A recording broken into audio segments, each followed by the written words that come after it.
Hello everyone, this is a gender prediction web app based on face recognition.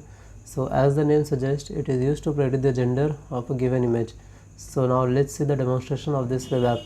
To run this web app, we will first click on this app section and we will see this.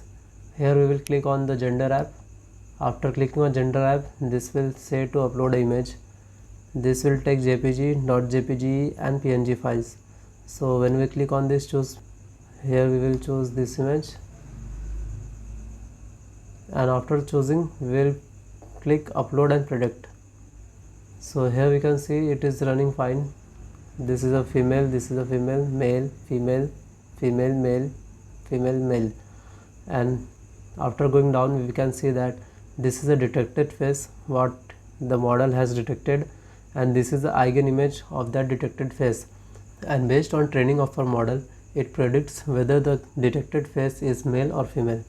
And here it shows the score.